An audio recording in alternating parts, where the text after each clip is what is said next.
Hello， 大家好，我是胡成峰，我们今天的故事开始了今天向我们投稿的网友呢叫做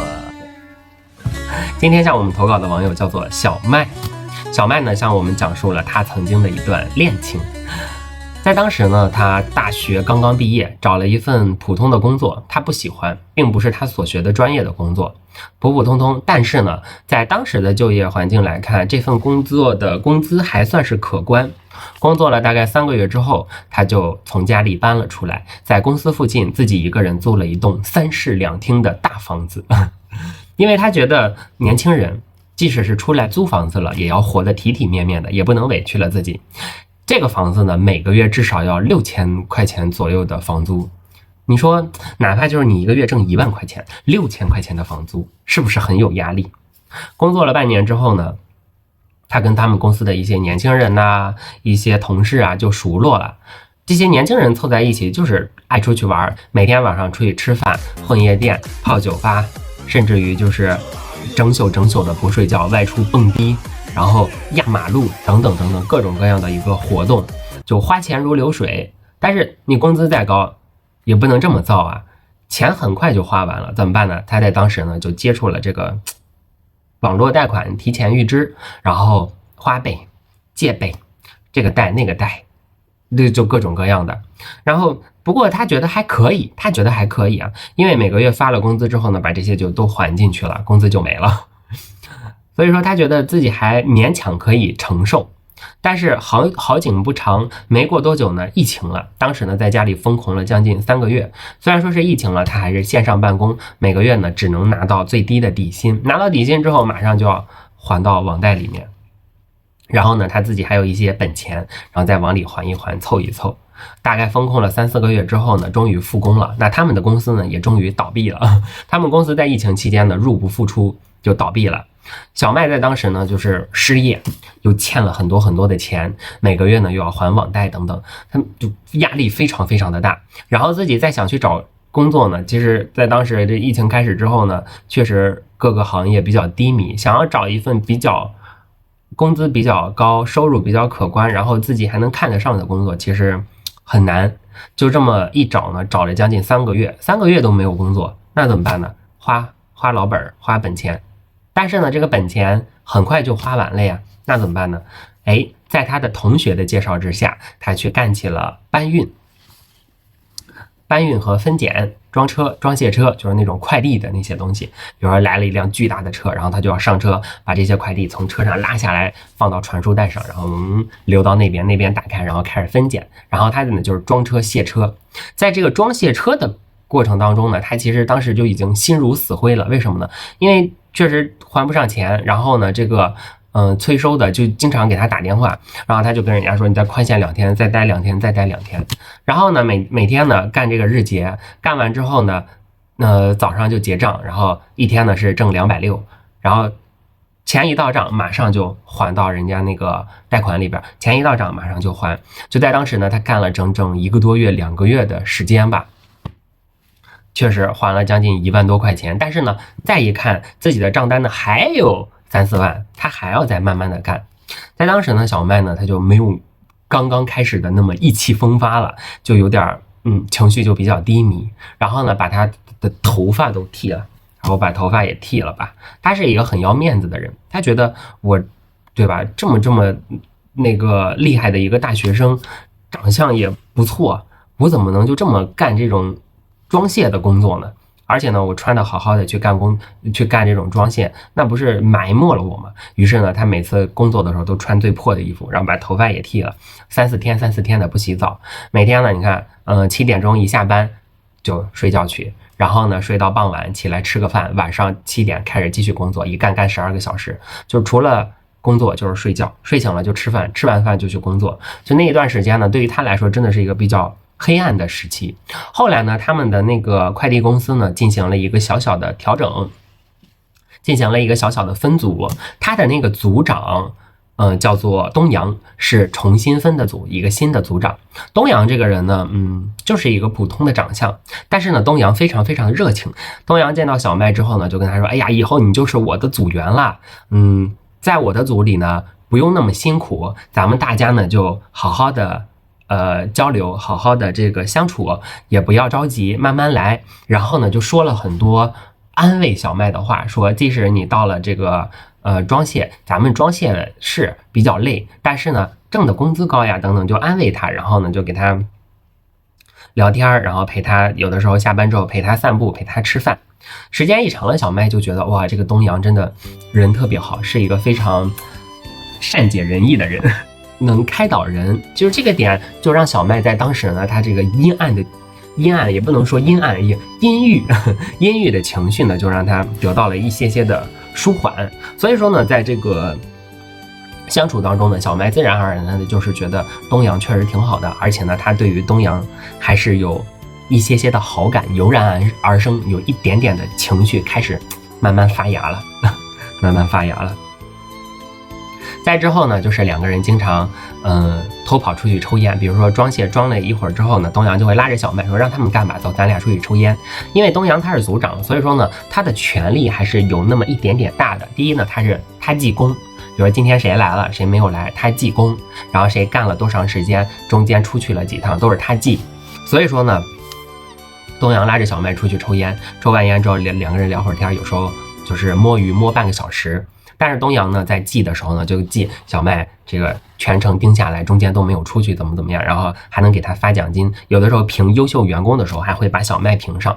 再然后呢，小麦呢，他就不再是日结了，就是月结了。月结工的话，可能签了合同之后，工资会更高一点点。而且呢，哪怕就是赶上疫情，比如说大家都被封在家里了，谁都出不去，他呢也有一个底薪可以拿，也有公司相对应的一些小小的补助。所以说呢，在当时呢，小麦觉得还行，而且呢，在东阳的这个照顾之下吧，他也不像刚来干日结的时候那么不开心了，反而就开始慢慢的敞开心扉了。他这个人呢，也就是本身他就是一个挺阳光的人嘛，他也就开始慢慢的恢复一些自己的性格。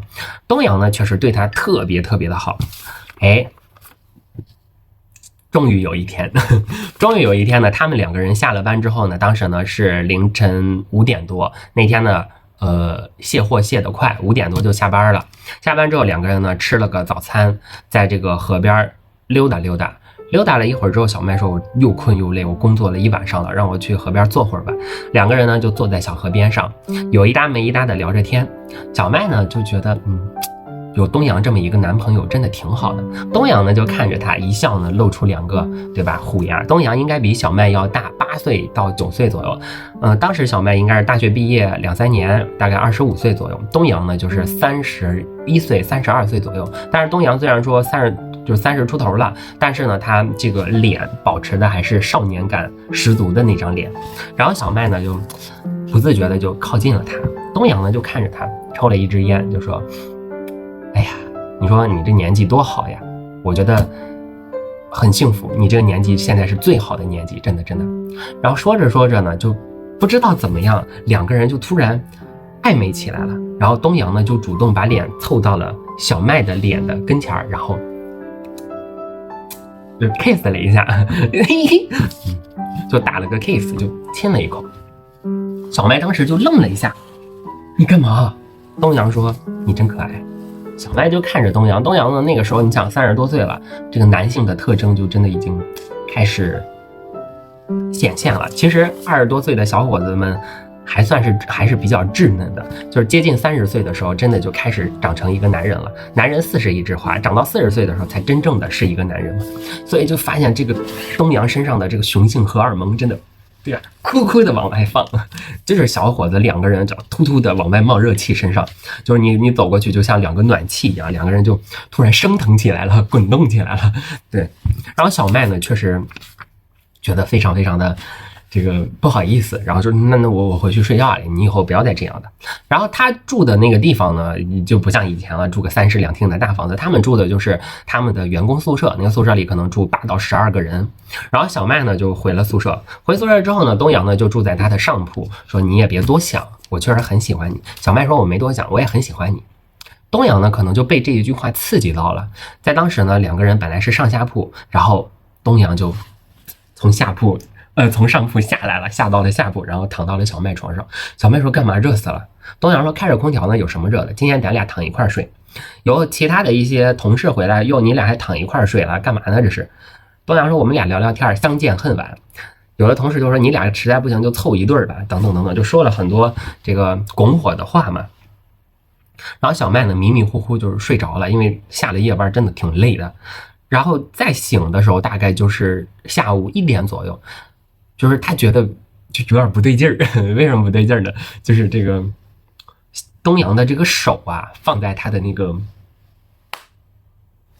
你们能听懂吧？就是那个上头 ，yes。他就往下一看，很尴尬，他要把手拿开了，他说：“神经病，有病，真的是不怕大家看见啊，怎么样怎么样？”东阳其实呢就醒了，说：“咋了？”小麦说：“你的手，你给我安分点。”东阳说：“不好意思啊，我这一睡着吧，就喜欢打把式乱动。”说着呢，这个东阳就一侧身就把他整个人就给搂住了。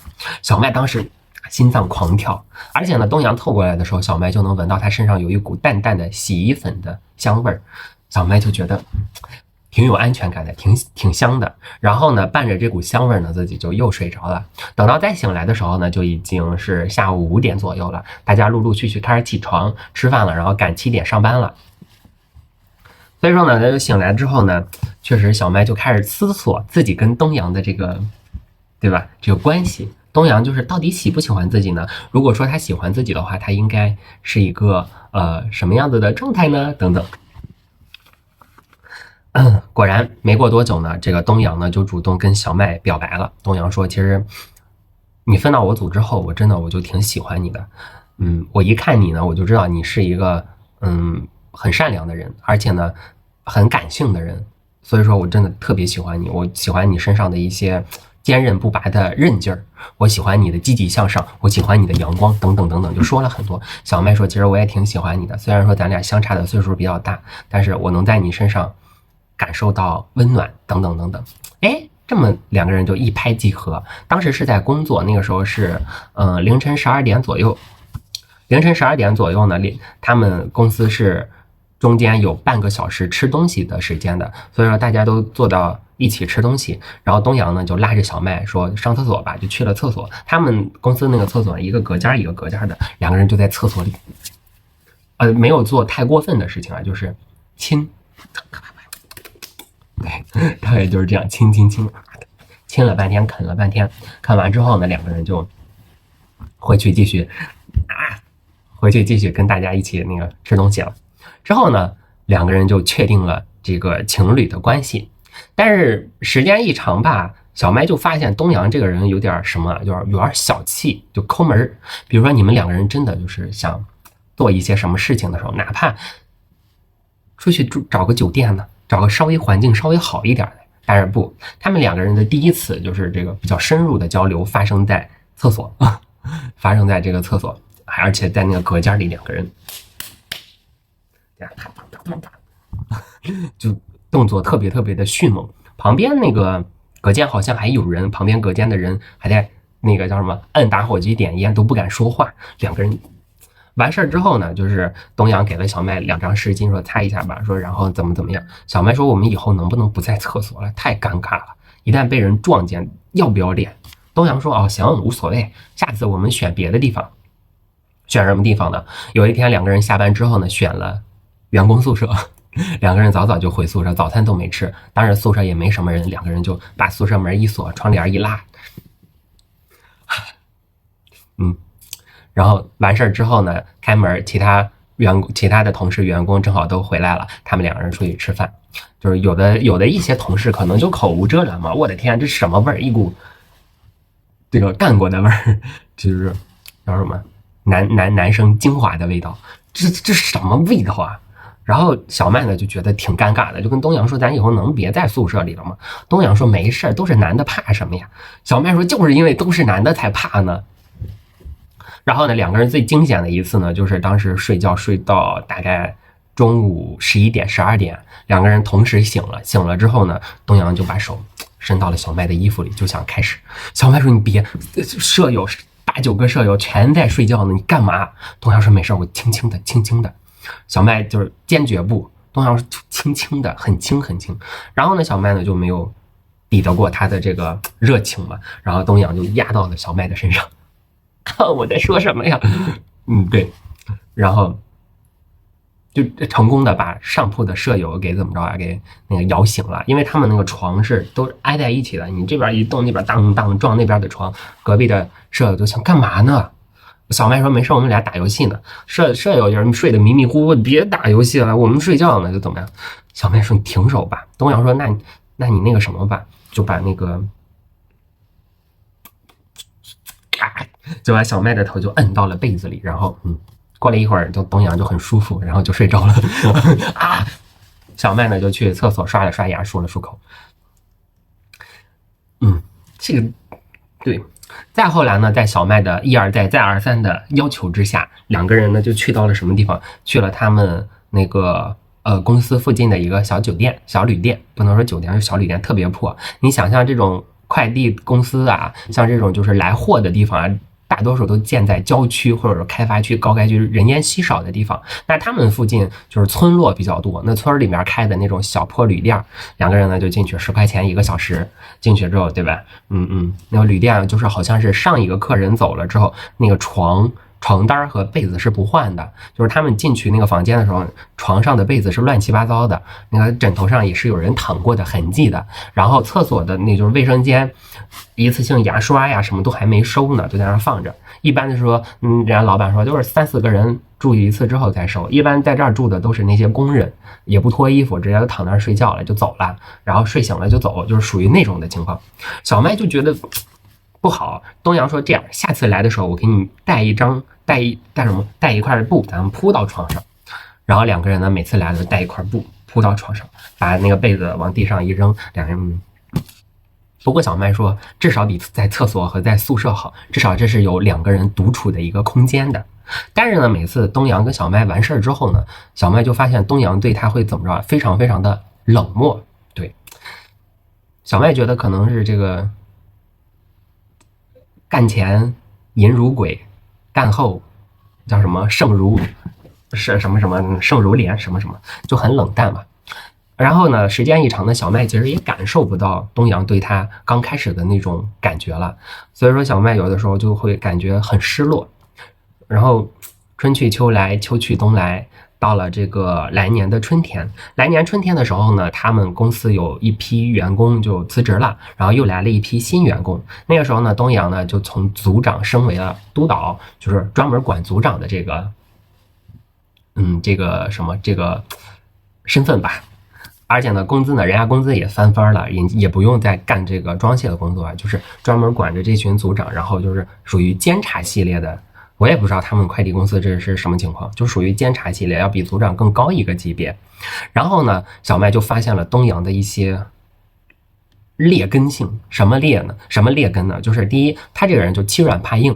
比如说新来了一批员工，有的一些憨憨的中年大叔，就是看着特别老实，东阳呢就会主动去欺负人家，就是你去把这个袋子拿到那边去，然后员工跑过去之后拿过去，他说你把这个再拿过去，然后员工再拿着跑过去，他说你把这个再拿过去，本来1趟能拿完的，他让人家3、4趟拿，就是他以欺负人家为乐，人家吧新来的又不敢跟他顶嘴，而且呢这个员工上头还有组长，组长上头才是他们还隔着一层。东阳当时的权力据说还是挺大的，所以说呢，他就经常欺负人。但是有的时候，比如说来了一个员工，这个员工就膀大腰圆，满脸横肉，看着不好惹。但是东阳呢，跟人家说话的时候就会点头哈腰，哎，你来了，哎，好员工，好员工，就是欺软怕硬的那种感觉。小麦就非常鄙视他的这个行为。你想小麦吧，大学毕业，再怎么说也有那种书生气，也是有那种高傲的一种资本的。你知道有很多大学生毕业之后，就包括我在内也是身上有一股傲气虽然说混得不咋地，但是身上都是有一股傲气的。小麦也是，他的傲气就是那种非常正直的，他觉得欺软怕硬就不对，好逸恶劳就不对，然后各种各样的一些事情吧。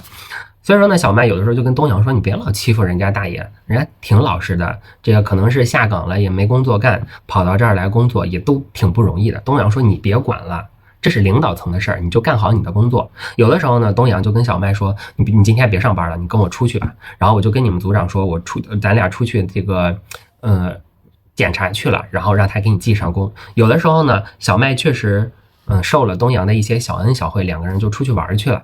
但是小麦还算东阳还算小麦他在怎么着在上班。哎，你说这个就挺牛的啊，很牛。而且呢，在没过多久之后呢，就是这个货越来越多，尤其是接近这个购物节的时候，像618等等的时候，这个货就特别特别的多。然后他们公司呢就会不停的招一些日结的兼职过来。其中呢，日结的兼职里边呢有一些什么呀？就是有一些学生，比如说大学生，他们放假了没事干，偶尔过来打2天兼职。有的一些大学生呢，有的男生呢，长得真的细皮嫩肉的，特别好看。东阳呢就会去对人家下手，然后比如说来了一批人，东阳看到那小男孩就拍人家一下屁股，哎，这个小伙子很结实啊，来你跟我走吧，去哪儿干什么工作。有的时候呢，对，就会占人家个便宜，吃人家个豆腐。最那个什么时候，对于东阳来说，他比较开心的时候，就是这个男生正好也是个 gay， 正好也是个喜欢男生的，他就会直接下手，就把人家带到厕所，怎么着，两个人，所以说小麦看在眼里，他就跟东阳说：“你到底还喜不喜欢我？”东阳说：“对不起，我真的有的时候我确实是控制不住我自己的一个情绪，或者说控制不住我自己的一个小小的情感，下次我一定不了。但是呢，真到了下次他还是会，所以说呢，他会利用他的这个公司这个职位，有的时候对人家那些直男吧，他就会卡人家一下油。有的时候吧，比如说人家这个兼职是在这儿住宿的。”他就会人家在床上躺着或者在床上坐着，他就过去搂着人家摸摸这儿摸摸那儿，有的时候啪叽猴子偷桃，就说开个玩笑开个玩笑。有的大家确实挺讨厌他的，但是碍于他的这个岗位吧，大家也不敢说对于他太那个什么。当然也有反抗的，有人你神经病吧，骂他一顿就走了，也会有。但是小麦就说东阳这个人怎么这么神经啊？再然后呢，就是东阳还有一个什么问题啊？就是特别特别的喜欢搞这个小团体，然后霸凌别人。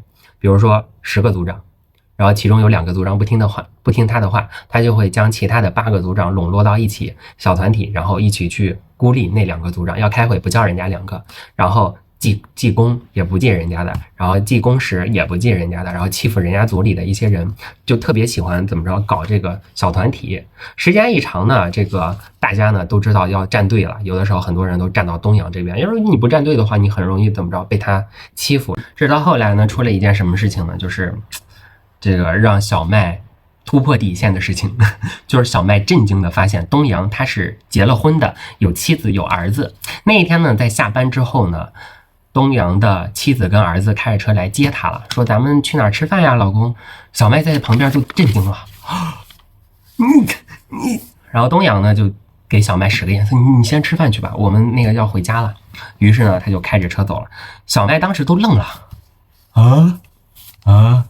，what shift fucking， 他就特别特别的生气。等到那天晚上东阳再回来的时候，小麦就跟东阳说我要跟你分手。东阳当时都愣了，别，我确实瞒着你不对，但是我真的特别特别的喜欢你，我喜欢你，我爱你，等等等等，就说了很多特别示弱的话，特别好听的话。然后那天晚上呢，东阳还拉着小麦去了市区一些比较好的地方吃了个饭，2个人还在那里开了个比较好的酒店，带按摩的，就是600-700块钱一晚上的那种，还挺贵。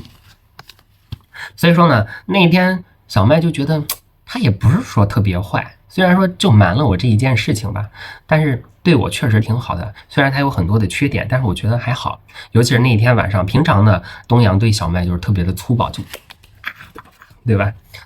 小麦就觉得很不舒服。但是这天晚上呢，东阳就特别的舒缓，搞得小麦就对吧，春心荡漾的，他就觉得也还行。所以说呢，第一次想分手就没有分手成功，然后就那么莫名其妙的原谅了。后来呢，又出了一件事情，就是小麦惊奇的发现东阳他竟然是一个什么呀，双性恋，就是他既喜欢男孩也喜欢女孩。后来有一件事情闹得沸沸扬扬的，就是他把他们单位公司的一个小姑娘，一个小职员给睡了，一个小姑娘。然后呢，后来人家还怀了孕。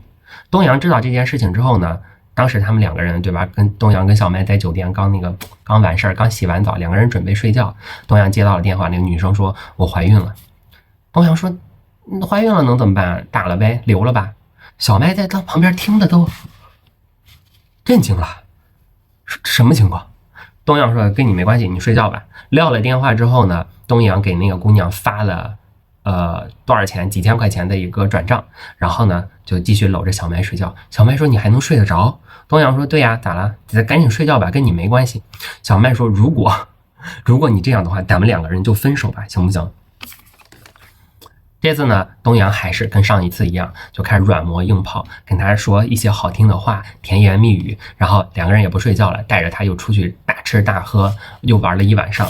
小麦呢又原谅了他，说你以后不要再这样了，我真的很喜欢你，我希望就是你有妻子的事情我已经不介意了，咱们就这么偷偷摸摸的也行，但是请你不要再那个什么了。第3次呢，就是彻底让小麦已经失望透顶了，就是小麦发现东阳跟他们公司的一个兼职的小男孩2个人晚上睡觉，而且呢那个小男孩呢还是个直男，就是人家不喜欢男孩。在这个东阳的钱的诱惑下，东阳给了人家500块钱，2个人睡了一晚上。小麦知道之后就身心俱疲，于是呢他就向东阳提出了分手。东阳跟上次一样，还是软磨硬泡，带着他出去喝出去玩，然后怎么样。但是小麦呢这次却是挺起来了，不为所动，我不同意，反正咱们俩就是要这个分手，你不管你同意也好不同意也好，我单方面跟你分手，以后不可能在一起了。第2天起呢，东阳对于小麦的这个态度就发生了360度的大转弯。首先呢，就是表现在这个上班的时候，小麦发现他的那个组长总是刁难他，他的组长总是让他干一些特别重的工作，比如来了几辆车，然后他组长让他自己去卸一辆车，其他6、7个人去卸一辆车。小麦就跟组长说，为什么我自己卸啊？组长说，我安排你的你就干，如果卸不完也没关系。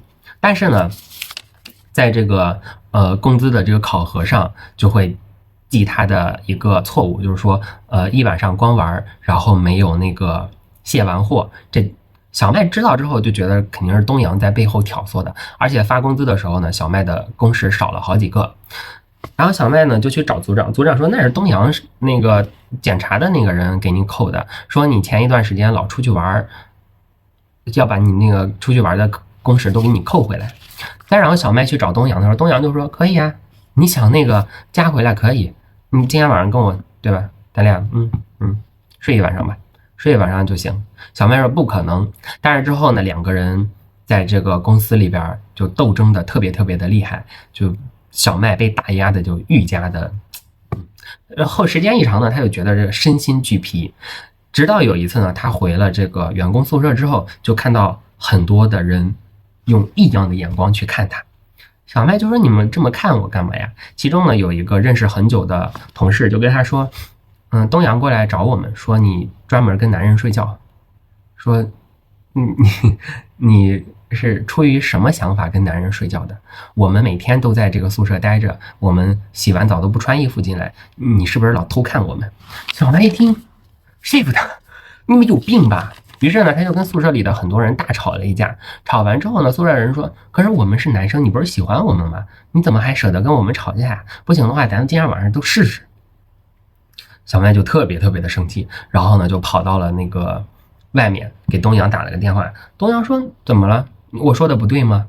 小麦说你信不信我把这些所有的事情都跟大家说了，包括我去找到你的家里跟你的这个妻子儿子说。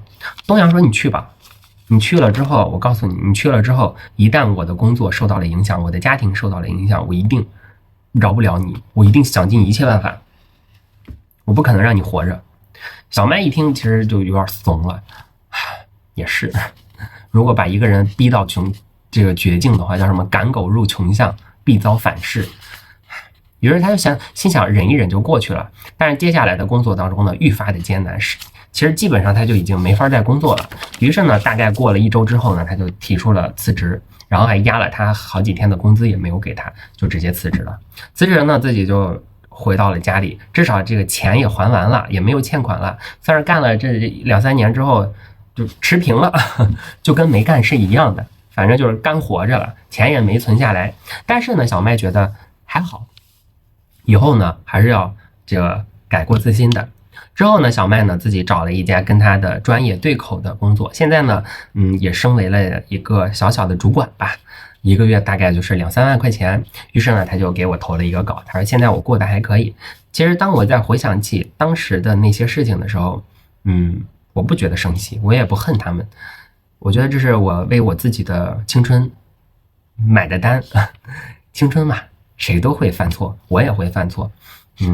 回望青春，我能从我做的一些事情里边得到一些教训，然后就是深夜在思考的时候，能知道我的所得所失是什么，我后续就会长记性，吃一堑长一智。今天的故事是不是很长？我们今天的故事结束了，各位有什么问题可以发在评论区。对了，这一段时间呢，我要开启讲故事的连麦了。如果大家想要跟我连麦，跟我分享故事的，你可以私信我报名，然后等我哪一天直播的时候，我会提前通知你，我们两个人协调时间。报名成功之后，并且你向我连麦成功之后呢，我是会送你一个小礼品的啊。告辞。